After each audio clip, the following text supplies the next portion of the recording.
এই কথাগুলোই যদি কেউ মানে, আমি আশা করি তার জান্নাতে যাওয়াকে কেউ ঠেকাইতে পারবে না। ইয়া আইয়ুহাল্লাযীনা আমানু কু আনফুসাকুম ওয়া আহলিকুম নারা।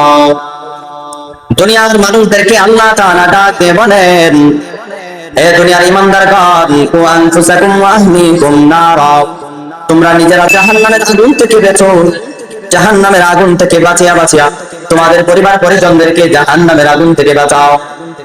দুনিয়ার মুসলমানদেরকে আল্লাহ তাআলা বলেন, নিজে বাঁচো, অন্যদেরকে বাঁচাও। মুসলমান ভাইরা আমার, আজকে আমি আপনি নিজেও জাহান্নামের আগুন থেকে বাঁচতে চাই না, এমনকি পরিবার পরিজনদেরকেও বাঁচাতে চায় না। সমাজের অবস্থা এমন হয়ে গেছে, সমাজের দিকে তাকাইলে দেখা যায় বাবা সন্তানকে অনুমতি দিয়ে যায় তুই মোবাইল নিয়ে যা, মেয়ে সন্তানকে অনুমতি দিয়ে দেয় উনা চলাচল, কোনো বাধা নাই। আল্লাহ তাআলা যত মানুষ সৃষ্টি করেছেন, প্রত্যেকটা মানুষকে আল্লাহ তাআলা মৃত্যুর স্বাদ দিবেন, দিবেন কিনা? প্রত্যেকটা মানুষকে মৃত্যুর স্বাদ আল্লাহ তাআলা দিবেন। এমনকি আল্লাহ তাআলা যত মাখলুকাত সৃষ্টি করেছেন, এমন কোন মাখলুকাত নাই যেটা মৃত্যুর স্বাদ গ্রহণ করতে হবে না। প্রত্যেকটা সৃষ্টিকেই মৃত্যুবরণ করতে হবে। এই মৃত্যুর পরে আল্লাহ তাআলা যত মাখলুকাত সৃষ্টি করেছেন, জিন এবং ইনসান ব্যতীত সবগুলো আল্লাহ তাআলা যে তাদেরকে মৃত্যু দিবেন, ধ্বংস করে দিবেন, তারপরে আর তারা উঠবে না। দুইটা জাতিকে আল্লাহ তাআলা উঠাইবেন, জিন এবং ইনসান, মানুষ এবং জিন জাতিকে আল্লাহ তাআলা উঠাইবেন। উঠানোর পরে আল্লাহ তাআলা তাদের কাছ থেকে হিসাব নেবেন, দুনিয়ার জিন্দেগি তারা কিভাবে কাটিয়েছে। আল্লাহ তাআলা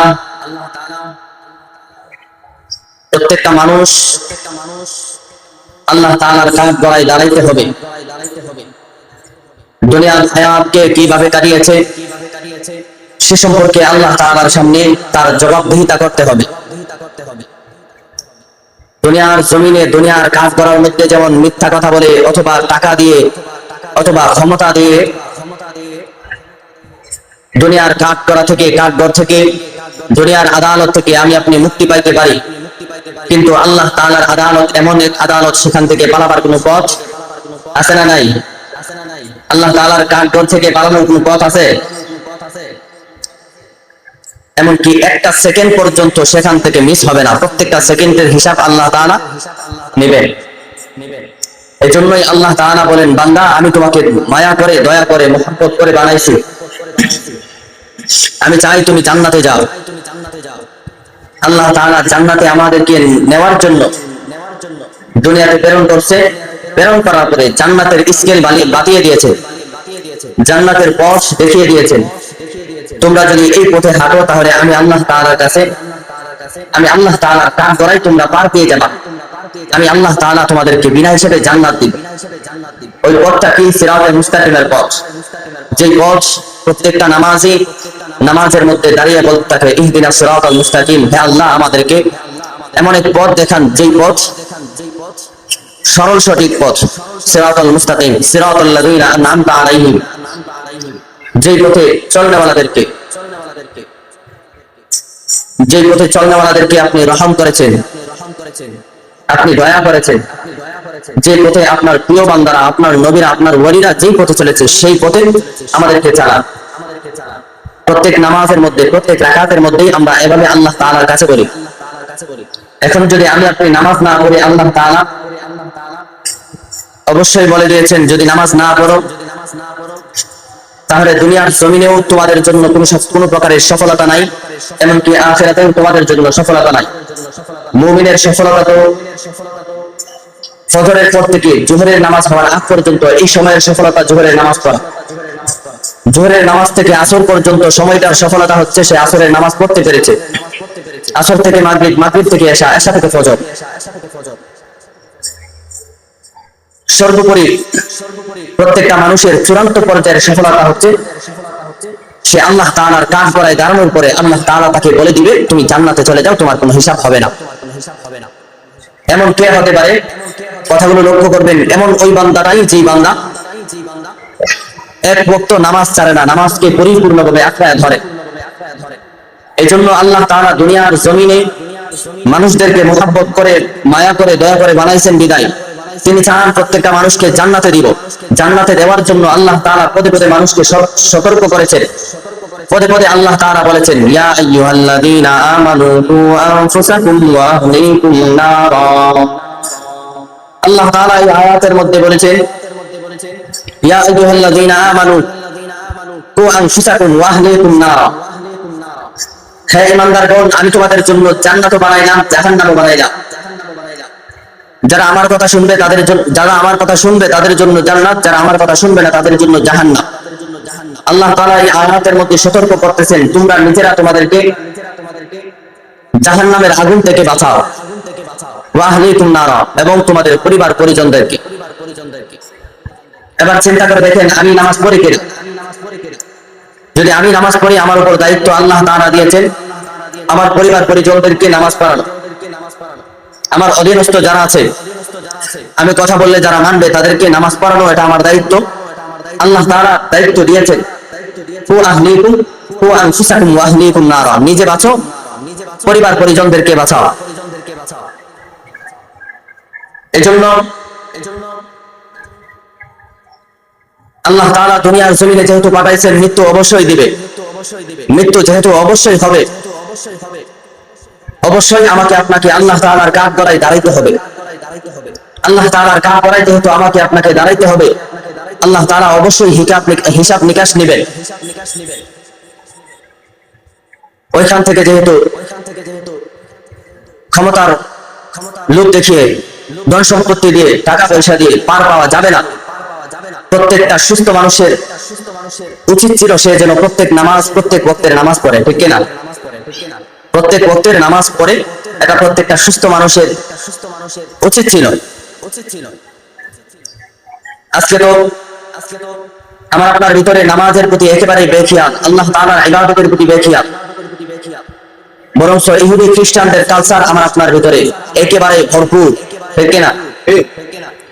উপস্থিতি সাম্প্রতিক সময়ে আমরা বিভিন্ন মিডিয়ার মাধ্যমে জানতে পেরেছি বিশ্ব ফুটবল খেলা নাকি হইবে, নাকি ফুটবল খেলা হবে, ওই খেলার মধ্যে আর্জেন্টিনা এবং ব্রাজিল খেলবে, এমনটা শুনছেন কিনা? বিভিন্ন গাড়ির মধ্যে আমরা আর্জেন্টিনা অথবা ব্রাজিলের পতাকা দেখতে পেয়েছি।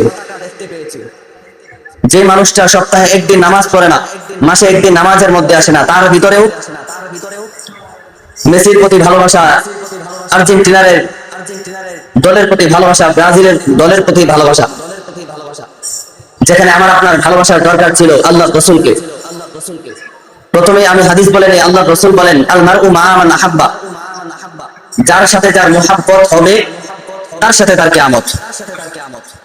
দুনিয়ার জমিনে যে মানুষটা যাকে মুহাব্বত করবে, আমার কথা না, আল্লাহর রাসূলের কথা, আল্লাহর নবী বলেন, আল মারউ মা মান আহাব্বা, দুনিয়ার জমিনে যার মুহাব্বত যার সাথে হবে তার সাথেই তার কিয়ামত হবে। দুনিয়ার জমিনে যদি আমার মুহাব্বত নর্তকীর সাথে হয়, নামাজের প্রতি না হয়, আল্লাহর রাসূলের প্রতি না হয়, তাহলে আমার হাসরটাও নর্তকীর সাথেই হবে। দুনিয়ার জমিনে যদি আমার ভালোবাসা হারাম খাদ্যের প্রতি থাকে, নেশা দ্রব্যের প্রতি থাকে, আল্লাহ তাআলার আদেশ মানার ক্ষেত্রে আমি একেবারেই বেখিয়াল, তাহলে ওই হাসরের মাঠে দুনিয়ার জমিনে যে কাজগুলা করতাম হারাম কাজ, ওই কাজগুলাকে কাঁধে নিয়ে, হাতে নিয়ে আল্লাহ তাআলার দরবারে দাঁড়াইতে হবে। দুনিয়ার জমিনে আমি যার পতাকা বহন করতেছি, হাসরের মাঠে ওই পতাকাকেই নিয়ে দাঁড়াইতে হবে। আজকে দেখা যায় একজন আরেকজনকে বলে, তুমি কোন দল করো? একজন কো আমি ব্রাজিল, আরেকজন কো আমি আর্জেন্টিনা, দুই দল খেলা চলে, অথচ নামাজের ক্ষেত্রে একেবারেই বেখিয়াল। উচিত ছিল আমাদের নামাজের ক্ষেত্রে সর্বোচ্চ খেয়াল করা, আল্লাহ তাআলার প্রতি সর্বোচ্চ খেয়াল করা। এজন্যই আমি বলি, এই বর্তমান সমাজ একেবারেই নষ্টের পথে না, একেবারে নষ্ট হয়ে গেছে।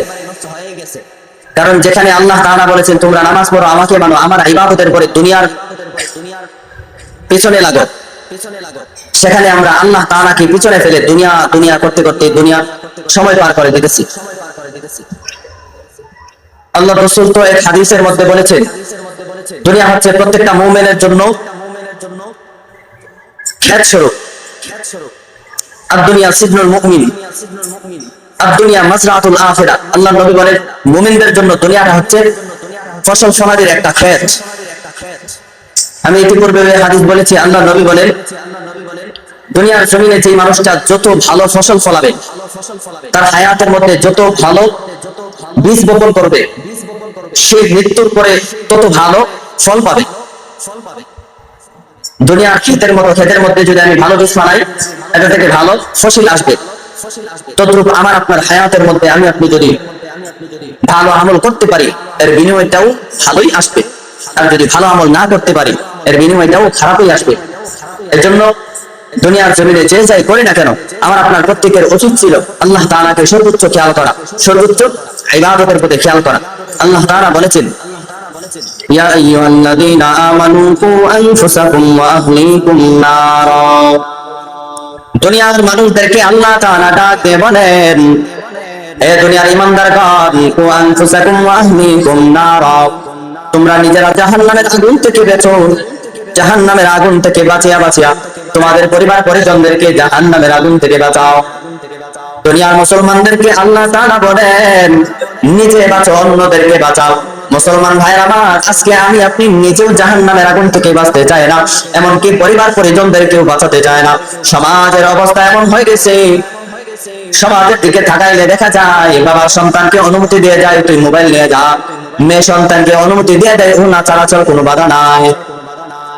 তখনই তাদের জ্ঞান ফিরে, যখন বাহিরের হায়নাগুলো নিজের সন্তানের উপর আক্রমণ করে। এটি ইতিমধ্যে আমরা দেখতে পেয়েছি বিভিন্ন জায়গাতে। ইতিমধ্যে না, প্রায় কয়েক মাস ধরে প্রতিনিয়ত এমন নিউজ আসতেছে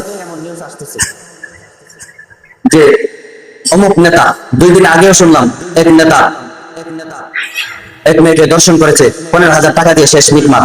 সে বলে, আমার বিরুদ্ধে যে দাঁড়াবো তাকে শেষ করে ফেলবো, দাঁড়ানোর ক্ষমতা নাই। পরবর্তীতে কিছুদিন যেতে না যেতে আরেকটা মেয়েকে নিয়ে যায়, 4-5 জন মিলে এমন একটা খারাপ কাজ করে, তাকেও ধমক দিয়ে দেয়। এর পিছনে আমার আপনার প্রত্যেকের গাফলতি এবং আল্লাহ তাআলার আদেশ অমান্য করার কারণ হতে পারে। আল্লাহ তাআলা বলেছেন, নিজে বাঁচো, অন্যদেরকে বাঁচাও। নিজে পর্দা করো, নিজের অধীনস্থ যারা আছে তাদেরকে পর্দা করা। আজকে আমার আপনারও চোখের হেফাজত নাই, আমি আপনি নিজেও হেফাজতে থাকি না, বেগানা নারীর দিকে থাকাই। আমার পরিবারের মেয়েটা যখন বাহিরে যায়, বেগানা পুরুষরা বেগানা ভাবেই থাকায়। এই জন্যই তো আল্লাহ রাসূল বলেন, যারা তাদের অধীনস্থ মেয়েদেরকে পর্দায় আবৃত না রাখে, আল্লাহ রাসূল তাদেরকে দায়ুস বলেছেন, তাদেরকে দায়ুস বলা হয়। দায়ুস ব্যক্তি কখনো জান্নাতে যাবে না। দায়ুস কাকে বলে? যে তার অধীনস্থ নারীদেরকে পর্দায় আবৃত রাখেন। এবার দেখেন, আমি আপনি আমার আপনার অধীনস্থ বোন অথবা স্ত্রী অথবা অধীনস্থ যারা আছে তাদেরকে কতটুকু পর্দার কথা বলতেছি। এই জন্য নিজেও জাহান্নামের আগুন থেকে বাঁচতে হবে, অধীনস্থ যারা আছে তাদেরকেও বাঁচাইতে হবে। নিজেও নামাজ পড়তে হবে, অধীনস্থ যারা আছে তাদেরকে নামাজের কথা বলতে হবে। কি বলেন, জাহান্নামের আগুন থেকে বাঁচার দরকার আছে না নাই? দুনিয়াতে যদি নামাজ না পড়ি, আল্লাহ তাআলা মনে হয় জান্নাত দিয়ে দিবে না? জান্নাত দিবে? কখনোই না। জান্নাতের স্বপ্নও দেখা সম্ভব না। স্বপ্ন তো সবাই দেখি, নামাজ না পড়লেও আল্লাহ এদের ক্ষমা করে দেবে। আল্লাহ তাআলা রহমান। আল্লাহ তাআলা বইলা দিচ্ছেন, আপনি নামাজ পড়েন তো আমি আল্লাহ আপনার প্রতি রহম করবো, নামাজ না পড়লে রহম করবো না। যে ব্যক্তি নামাজ পড়ে তার দ্বারাও গুনাহ হয়, যে ব্যক্তি নামাজ পড়ে না তার তো কথাই নাই। নামাজ পড়ার পরেও নিজের অজান্তে যে সমস্ত গুনাহ হয়ে যায়, আল্লাহ তাআলা ওই গুনাহের ক্ষেত্রে আমার আপনার প্রতি রহম করতে পারেন। তিনি যদি রহম করেন তো করবেন, না করলে কিছু করার নাই। তবে যারা নামাজ পড়ে না, যারা ইবাদত করে না, আল্লাহ তাআলাকে মানে না, অধীনস্থদেরকে নামাজের কথা বলে না, পর্দার কথা বলে না, তাদের বিরুদ্ধে, তাদের সম্পর্কে একেবারে স্পষ্ট যে তারা জান্নাতে যেতে পারবে না। এই জন্য আমাকে আপনাকে প্রত্যেককে নামাজ পড়তে হবে, অধীনস্থদেরকে নামাজের ক্ষেত্রে ডাকতে হবে। আর আমার আপনার ভালোবাসা আল্লাহ তাআলার ইবাদতের প্রতি করতে হবে, আল্লাহ তাআলার প্রতি করতে হবে। ওই যে মেসি, নেইমার এগুলার প্রতি না। আজকে তো প্রত্যেকটা কাজ ইহুদি খ্রিস্টানদের মতবিরা করে। যেমন এবছর মেসি কোন স্টাইলটা দিচ্ছে মাথার মধ্যে, সব ছেলেরা একই স্টাইল। অথবা নেইমার পাস করছে, নেইমার কোন স্টাইল দিচ্ছে, ওই স্টাইল নেইমার স্টাইল। বরং আমরা আপনার উচিত ছিল আল্লাহ রাসূলের স্টাইলটাকে সারা জীবন মৃত্যুর আগ পর্যন্ত ধরে রাখা। আল্লাহ তাআলা আমাদের সবাইকে হিদায়াত দান করেন, সকলে বলেন আমিন। যে আলোচনা করেছি, সংক্ষিপ্ত আলোচনা, কয়েক মিনিটের আলোচনা, এই কথাগুলোই যদি কেউ মানে, আমি আশা করি তার জান্নাতে যাওয়াকে কেউ ঠেকাইতে পারবে না।